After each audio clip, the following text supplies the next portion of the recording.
So the last time we touched on creation of XPaths, and today I just want to go ahead and deep dive into CSS selectors. So let's just go ahead and inspect our elements here. So we do have elements which are uniquely defined for the purpose of this tutorial. So I just want to show you something. So the last time, so the XPath, if we were to look at this element, let's just go ahead and say, if we wanted to use regular expression, you would say we'd want anything that contains a particular class, ID, whatever. Let's go with class for now, and let's look for the type of class that we need. Okay, let's take the email field. So this you would get by your XPath. This way, or this would be using a regular expression, or you would come and define what type of element you're looking for, which would be your input. But I don't want to talk about XPaths for now. Let us build our own CSS selectors that we can use, whether on our Selenium WebDriver or whatever test that you need to interact with these elements on. It can be JavaScript, whatever. So the first thing that we're going to look at is realize that this item has an ID. This one has an ID, this one has an ID. So let's go ahead and interact with this guy and say, okay, we have this guy. So let's go document dot query selector all. And one way of looking at the selector is that we have an ID here, which is email1. You go ahead and put a hash before your actual email ID, and then you go with email1. So this is one way. If you can go and hover over it, you can see our element there. You can ultimately, like I showed on the XPath here, you can predefine what the type of element you're looking for, which is an input. So this would give you the same result, and this would be your input here on getting the CSS using the ID. The other type that we can look at is the class name. So the same thing here, instead of a hash, you'd use a dot, and then you look for your class element, the class name, So this would give you, okay, we've got 4 of them.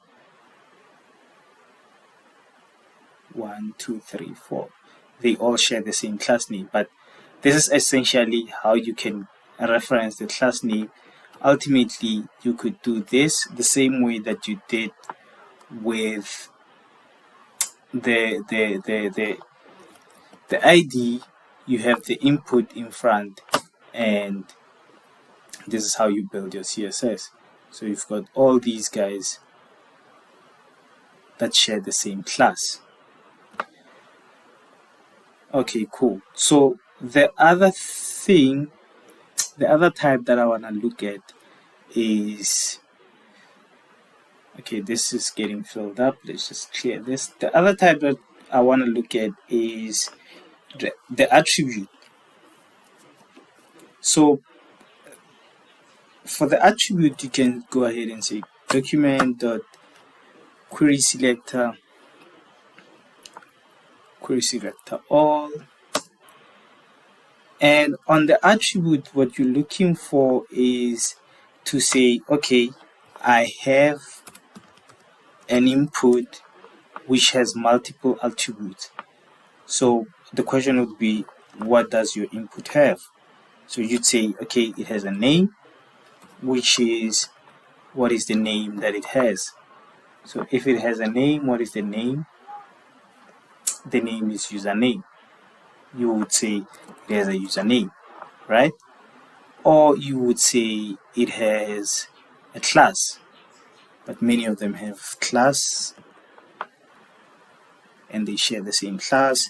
Email, which is not a problem as long as you know which one you want. So this would be a class attribute which is called email field, and it will get all the elements in the node list, and you can use the name, you can use the ID as well. ID, which is, what is the ID? Email 1. So if you look at this, email 1, it's gonna be this one as well, which tells you that you can use all these types to get a single thing, right? So excuse me. The other type that I want to discuss is sort of using, so we use the attribute. Let's just go ahead and use the not attribute. So we've got all these divs. One is red, black, green, gold, or orange. I don't know what this is, yellow, whatever. So we would say, so you saw that some of them share the same attribute, and as well as these divs, they share the same attribute, main div, main div, main div. So what we would want to say is, okay, get me a list of all these divs excluding maybe the green or the yellow. So you would still hang on to the similar approach and say, okay, this is what I'm looking for. So I'm looking for a div, right? And the div has a class or classes. So we put a star there, which is called, what is it called? Main div.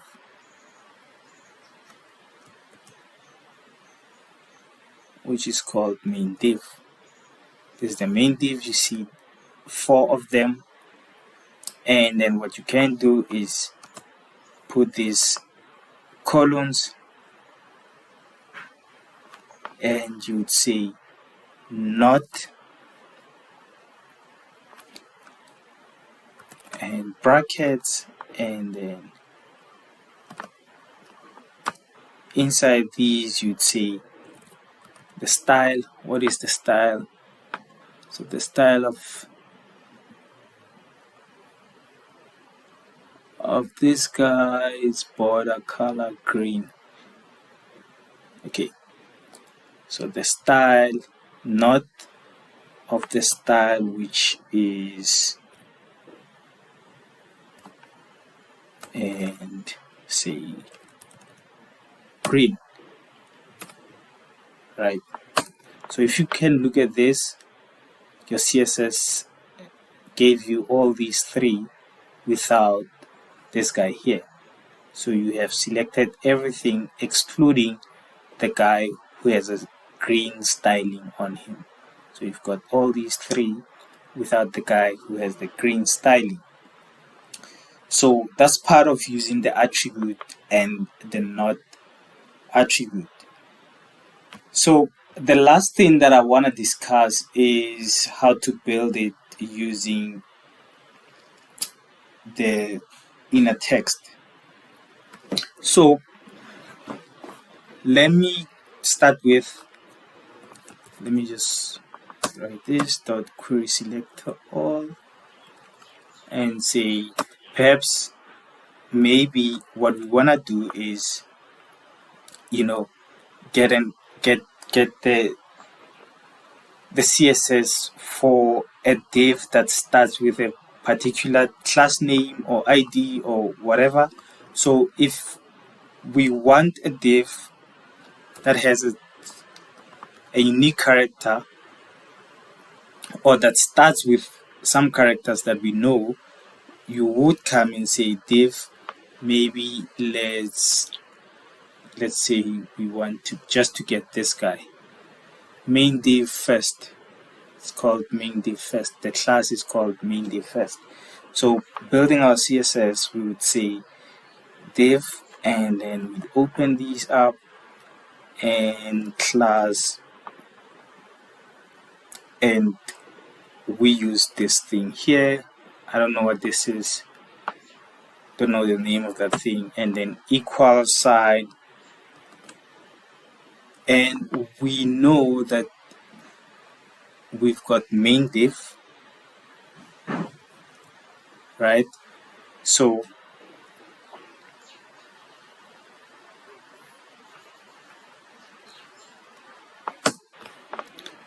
this would give you this div that starts with this. So it's a longer description because they have a similar name, but even if you just did and ended up with an F, first, second, third, fourth, okay, the fourth one would still be this. So first, FI, you would still get the CSS for this guy if you did FI, just FI. So if you want, for instance, the same thing, and it ends up with this, if we want the second div and then we want to use what it ends up with, we would then come into the class and say, okay, class is the second one, second ends with OND, and instead of this thing here that's pointing up, we would use a $sign. We would say $, and then when you come here, the second one is shown. So this is how you build your CSS. You'd say the second one, it ends up with second. Okay, and the last thing that I want to show you is, let me just go ahead and clear here, and the substring. So the substitute string, and for this you would just say div, the same thing, you follow the same process, class, and for this you use this star equals whatever text that you want. So if you want just part of a string within the whole text, so the first one, it says main div first. Let's take IRS and see if we can get that. IRS,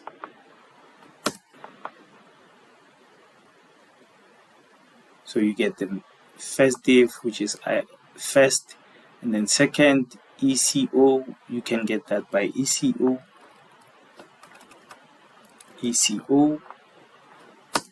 which would then give you your second string, and the third and the fourth would follow the same approach. So if you don't like using XPath or uniquely using IDs and names, you want to opt for using CSS, this is how you can build and test your CSS. Alternatively, there was on Firefox, there was a Selenium WebDriver, I think,